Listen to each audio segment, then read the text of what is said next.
주님께서 여러분과 함께 요한이 전한 거룩한 복음입니다. 주님 영광 받으소서. 그때 갈릴레아 카나에서 혼인잔치가 있었는데 예수님의 어머니도 거기에 계셨다. 예수님도 제자들과 함께 그 혼인잔치에 초대를 받으셨다. 그런데 포도주가 떨어지자 예수님의 어머니가 예수님께 포도주가 없구나 하였다. 예수님께서 어머니에게 말하였다. 여인이시여, 저에게 무엇을 바라십니까? 아직 저의 때가 오지 않았습니다. 그분의 어머니는 일꾼들에게 무엇이든지 그가 시키는 대로 하여라 하고 말하였다. 거기에는 유다인들의 정결례에 쓰는 돌로 된 물독 6개가 놓여 있었는데 모두 두세 동이들이었다. 예수님께서 일꾼들에게 물독에 물을 채워라 하고 말씀하셨다. 그들이 물독마다 가득 채우자 예수님께서 그들에게 다시 이제는 그것을 퍼서 과방장에게 날라다 주어라 하셨다. 그들은 곧 그것을 날라갔다. 과방장은 포도주가 된 물을 맛보고 그것이 어디에서 났는지 알지 못하였지만 물을 퍼간 일꾼들은 알고 있었다. 그래서 과방장이 신랑을 불러 그에게 말하였다. 누구든지 먼저 좋은 포도주를 내놓고 손님들이 취하면 그보다 못한 것을 내놓는데 지금까지 좋은 포도주를 남겨두셨군요.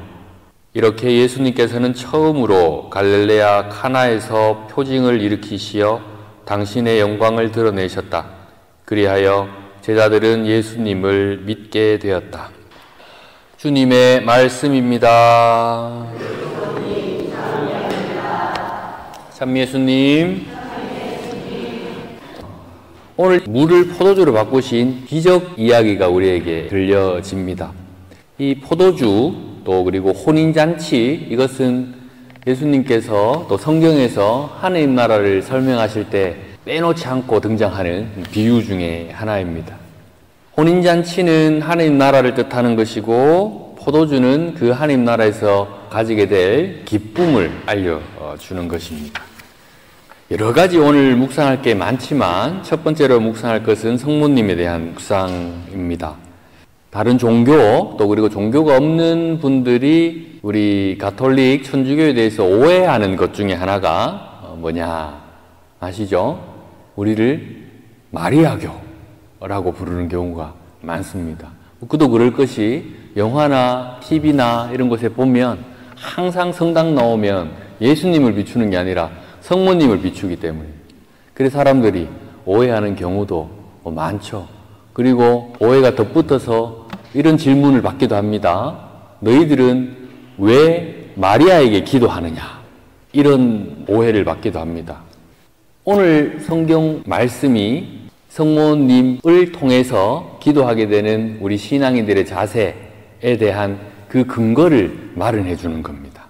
혼인잔치가 열렸는데 포도주가 떨어졌답니다. 그것을 보고 성모님이 걱정하셨겠죠. 그래서 아들을 잘 알고 있는 어머니가 예수님께 부탁을 합니다. 포도주가 떨어졌습니다 하고 얘기합니다. 뭐 이렇게 해주십시오, 저렇게 해주십시오, 뭐 포도주를 만들어 주십시오 이런 얘기도 하지 않으시죠. 그냥 단지 포도주가 없구나 하고 한마디 하십니다. 한마디 하시니까 예수님의 대답이 이러합니다. 여인이시여, 저에게 무엇을 바라십니까? 아직 저의 때가 오지 않았습니다. 선문답 하시는 것처럼 서로를 잘 알고 계시나 봅니다. 포도주가 없구나 하니 무엇을 바라십니까? 저희 때가 오지 않았습니다. 서로의 마음을 알고 있었나 봅니다. 근데 이야기는 여기서 끝나지 않고 성모님께서 무엇이든지 그가 시킨 대로 하여라. 성모님께서 예수님을 잉태하실 때 하느님 뜻에 순명하셨던 것처럼 오늘도 예수님의 뜻에 순명하시려고 합니다.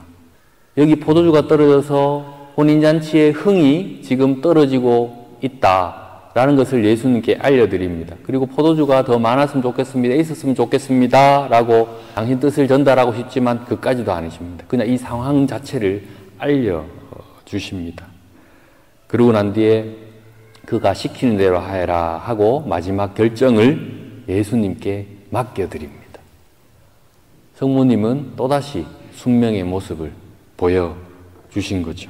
그리고는 예수님께서 물을 포도주로 바꾸는 그런 기적을 베푸셨고 이후에 그 혼인잔치는 계속 이어지게 됩니다. 우리가 아는 혼인잔치와는 다릅니다. 이 중동지방의 혼인잔치는 짧게는 일주일, 길게는 뭐 2달, 석 달씩 합니다. 혼인잔치를. 그러니까 얼마나 포도주가 중요하겠습니까? 성모님께 기도하는 게 아니죠. 혹시나 성모님께 성모님 이거 해주십시오, 저거 해주십시오 라고 기도를 하신다면 그건 잘못된 기도입니다. 우리의 기도의 대상은 예수님, 삼위일체 하느님, 성부 하느님, 성자 하느님, 성령 하느님께 우리는 신앙을 고백하고 기도합니다. 성모님은 신앙의 대상이 아닙니다. 공경의 대상인 거죠.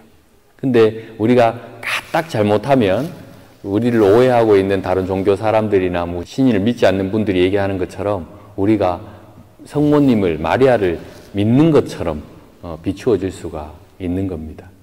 그러면 우리는 성모님께 어떻게 기도하느냐? 오늘 잘 나오지 않습니까? 오늘 예수님께서는 성모님의 청을 들어주셨습니다. 이 성모님의 청을 들어주신 이 성경 말씀을 받아들이고 예수님은 성모님의 청을 들어주시는구나 하고 우리는 믿고 성모님께 우리를 대신해서 하느님께 기도해 주십시오 라고 청합니다. 그러면 이렇게 얘기할 수도 있습니다. 저도 그런 질문을 받아봤습니다만은 다이렉트로 하면 되지 왜 성모님을 통해서 하느냐 뭐 이런 질문을 받기도 합니다. 우리가 기도하는 방법 중에 하나인 것이죠.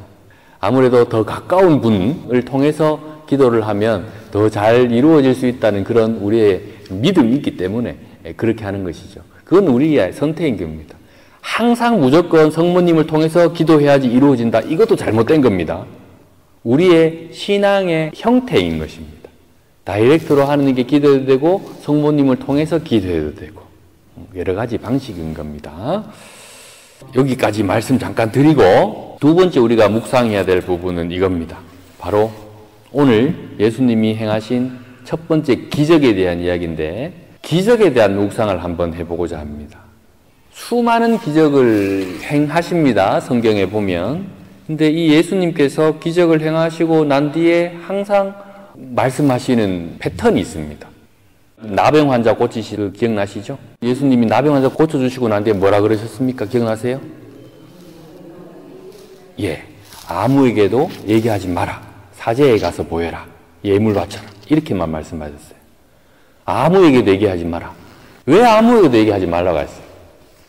기적을 행하고 나면 그 기적들을 예수님이 행했다는 것이 퍼지고 하면 더 좋을 건데 성교도 잘 되고 사람들 더 모여들 건데 왜 예수님은 기적을 베풀고 난 뒤에 내가 기적했다는 거 얘기하지 마라 라고 말씀하셨을까? 엄청 중요합니다. 이거 우리 신앙 전체와 연결되어 있는 이야기입니다. 잘 한번 들어보십시오. 성당에 왜 나오십니까? 솔직히 그게 전부 다는 아니겠지만 우리 마음속 깊이 자리 잡고 있는 것 중에 하나가 뭐냐면 복 받으려고. 내가 기도 열심히 하고 성당 열심히 나오면 내가 아픈 병도 낫고 또 우리 자식들도 잘 되고 내가 하는 사업도 잘 되고 이렇게 여기는 경우가 많죠.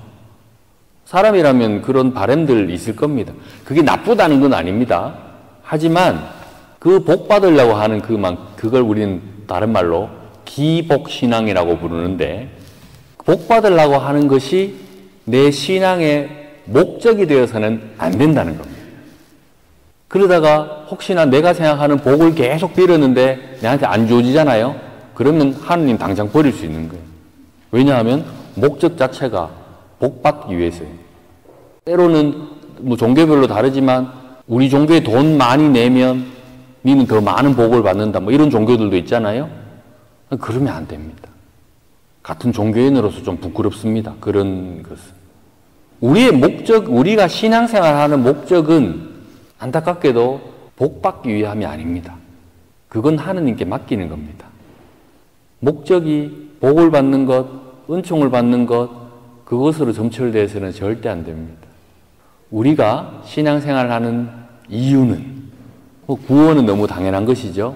우리 최종 목표는, 신앙생활의 목표는 구원이지만 우리의 신앙생활의 목표는 바로 삶의 변화입니다. 내 삶은 다 똑같아. 하나도 변하지 않아. 나는 변하고 싶은 마음이 하나도 없어요. 하나도 없는데, 근데 성당 나오면서 나는 복을 받고 싶어요. 그러면 그건 정말 잘못된 신앙생활입니다. 내가 화가 많고, 내가 미움이 많고, 또 때로는 거짓말을 많이 하고, 때로는 이기적으로 다른 사람을 괴롭히고 사기를 치고 이런 모습으로 살아왔다 하더라도 신앙 안에서 그 모습을 변화시키고 조금 더 선한 사람으로, 조금 더 좋은 사람으로 변하려고 하는 노력, 그것이 바로 우리 신앙생활의 목적이 되어야 한다는 겁니다. 그렇지 않고 우리 신앙생활의 목적이 기복으로 흘러가면 큰일 납니다. 그러면 우리는 신앙생활 잘못하고 있는 겁니다. 내가 조금 더 선한 사람, 조금 더 좋은 사람이 되기 위해서 노력하면 그 삶에 대한 결과로 구원이라는 걸 맛보게 되는 겁니다. 내가 그런 삶을 살려고 노력할 때, 변화된 삶을 살려고 노력할 때 우리에게 바로 구원이라는 게 체험되어진다는 것이죠.